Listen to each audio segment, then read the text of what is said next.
दंडाभ्यां कालेन च भयास त्रयोदश्यां दीपदानात् सूर्य च प्रियतां मित। हनुमान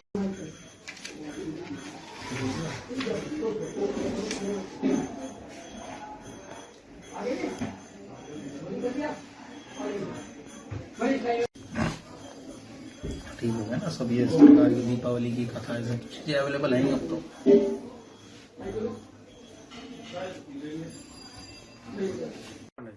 देखिए, जो पूजा की विधि है, पूजा की विधि किस प्रकार है उसमें मैं आपको बहुत साधारण तरीके से इस प्रकार से बता देता हूं।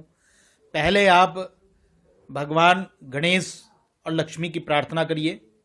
गजाननम भूतगणाधिसेवितम कपिजम्बू फलचारु भक्षणम उमासुतम शोक विनाशकारकम नमामि विघ्नेश्वर पाद पंकजम। उसके बाद सर्वमंगल मांगल्ये शिवे सर्वार्थ साधिके शरण्ये त्र्यंबके गौरी नारायणी नमोस्तुते, ये हो गई।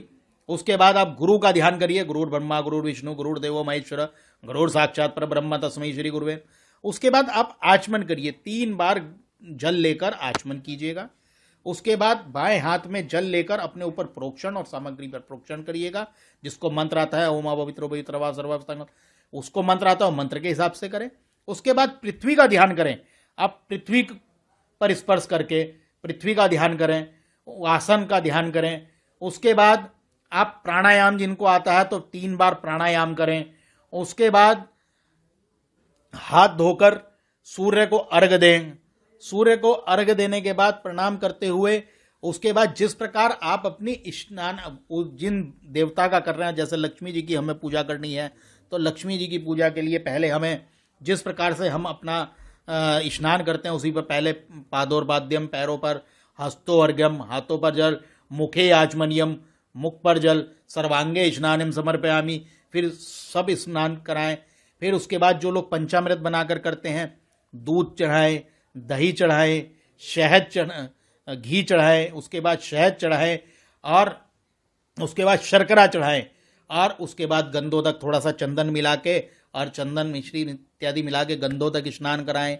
और अन्य प्रकार के जो जल होते हैं उनसे भी आप जल करा के फिर शुद्ध स्नान करा के उनको पोंछकर उन पर वस्त्र उनको पहनाएं।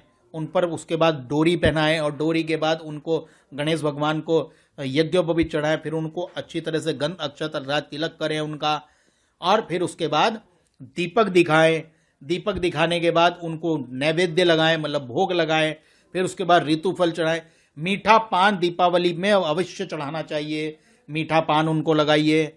उसके बाद दक्षिणा चढ़ाइए। दक्षिणा चढ़ाने के बाद ये सब करने के बाद आप आरती करें, फिर वंदना करें और फिर उनसे क्षमा याचना मांगें।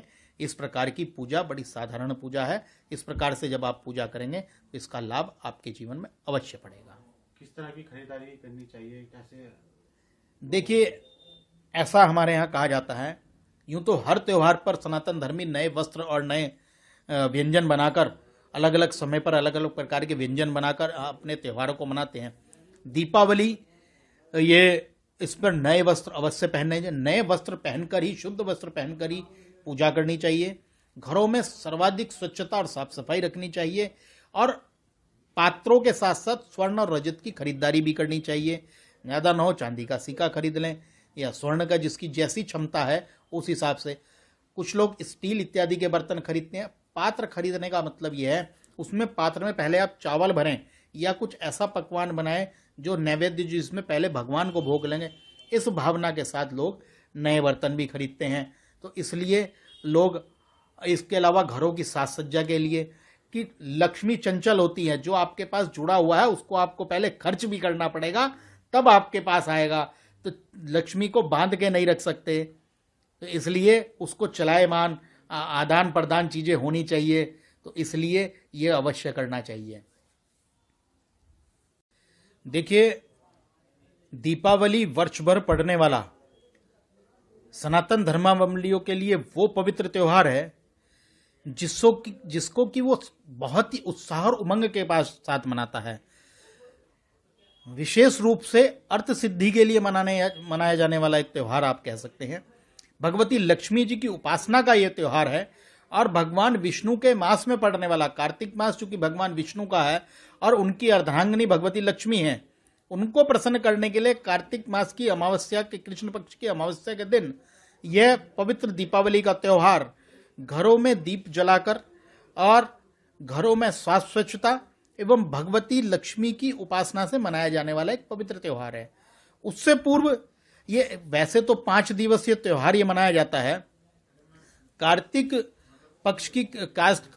मास की कृष्ण पक्ष की त्रयोदशी को धनतेरस का त्यौहार मनाते हैं, जो कि उसमें हमें ऐसा करना चाहिए कि जो चौमुखा एक आटे का दीपक गृहिणियां घर में बनाएं, उसके चारों मुख पर बत्ती लगाकर तेल उसमें डालकर और उसका गंध अक्षत पुष्प इत्यादि से पूजन कर घर के द्वार पर रख दें। ऐसा करने से अकाल मृत्यु नहीं होती है, ऐसी भावना रखते हुए, ऐसी शास्त्रोक्त सम्मत कथानक को मानते हुए सनातन परंपरावादी लोग ये धनतेरस का पूजन करते हैं। इस दिन लोग बर्तन पात्र इत्यादि खरीदने का काम भी करते हैं। कुछ लोग स्वर्ण इत्यादि रजत इत्यादि खरीदने का भी काम करते हैं और ये करना भी चाहिए। इससे ऐसा कहते हैं कि धन धान्य की वृद्धि होती है। इस भावना के साथ, इस शास्त्रोक्त कथानक के अनुसार सब लोग कहते हैं। इसके अलावा इसके बाद होता है नरक चतुर्दशी। वो कृष्ण पक्ष की 14 के दिन होता है। उस दिन भी इसे छोटी दीपावली के रूप में कुछ लोग मनाते हैं। इस दिन लोग अपने घरों की साफ सफाई, सज्जा इत्यादि करके घर को सुसज्जित करके दीपावली त्योहार बनाने से पूर्व की एक ये त्योहार है, जिसमें कि आदमी शुद्धता और पवित्र, क्योंकि लक्ष्मी शुद्धता की जगह में रहती है। और इस दिन देवताओं का भी पूजन, दीपों का भी पूजन करना चाहिए तथा सुबह प्रातः काल, जो तड़क का जो भोर काल है, उसमें अपने घर की साफ सफाई इत्यादि करनी चाहिए। इससे दरिद्रता दूर होती है, इसलिए नरक दूर निकलता है। नरका चतुर्दशी के नाम से ये विख्यात होता है। उसके बाद दीपावली का पर्व पड़ता है। दीपावली का पर्व भगवती लक्ष्मी जी की उपासना का, उनके पूजन का, उनके प्रति कृतज्ञता व्यक्त करने का ये पवित्र त्यौहार है। इस दिन लक्ष्मी हमारे घर में वास करे, ऐसी भावना के साथ भगवती लक्ष्मी जी का पूजन एवं दीपों का प्रज्वलन और पितरों के निमित्त दीपों का समर्पण किया जाता है। घर में क्या करना है आपको, घर के सभी परिवार के लोग एकत्रित हों, गणेश गौरी का पूजन करें और भगवती लक्ष्मी का विशेष रूप से जो लोग ब्राह्मण के द्वारा, जैसे कि ब्राह्मण हर जगह उपलब्ध अगर नहीं है तो वो अपने चारों सभी लोग परिवार के लोग बैठें और पहले गणेश जी को गंध अक्षत पुष्प करें, भगवती गौरी को गंध अक्षत पुष्प करें और उसके बाद भगवती लक्ष्मी की आराधना। अब तो सीधा माध्यम है कि यूट्यूब या अन्य माध्यम से भी आपको लक्ष्मी की पूजा के या अन्य प्रकार के तरीके मिल जाते हैं। जैसे कि हमने ये पुस्तक बनाई है, इस पुस्तक में हमने हिंदी पूजा के हिसाब से कि आपको संकल्प करना है कि आज मैं इस क्षेत्र में बैठकर, इस स्थान पर बैठकर, इस तिथि के दिन, इस वार के दिन, इस समय मैं गणेश गौरी की पूजा कर रहा हूँ, लक्ष्मी की पूजा कर रहा हूँ। तो हम लोग लक्ष्मी जी की पूजा करें, उनका 108 बार नाम लें। कुछ लोग सहस्त्रार्चन करते हैं। जो लोग विधि विधान से करते हैं उनका विषय अलग है। जो साधारण विधि से करना चाहते हैं वो किसी भी भ्रम में पड़कर, किसी भी परेशानी में न पड़कर बहुत साधारण प्रकार से गणेश लक्ष्मी का गंध अक्षत पुष्प इत्यादि से पूजन करें। उनको नैवेद्य लगाएं, अच्छे से अच्छी मिठाई का लगाएं और पंचामृत बनाना हमारे यहाँ बड़ा आसान है। पंचामृत से भी स्नान अवश्य कराएं। तो इस प्रकार का पूजन है। उसके बाद दीपक जलाएं। दीपों को जागृत ऐसे कहते हैं, शुभम करोति कल्याणम आरोग्यम धन संपदा शत्रु बुद्धि नाशाय दीपकाय नमोस्तु।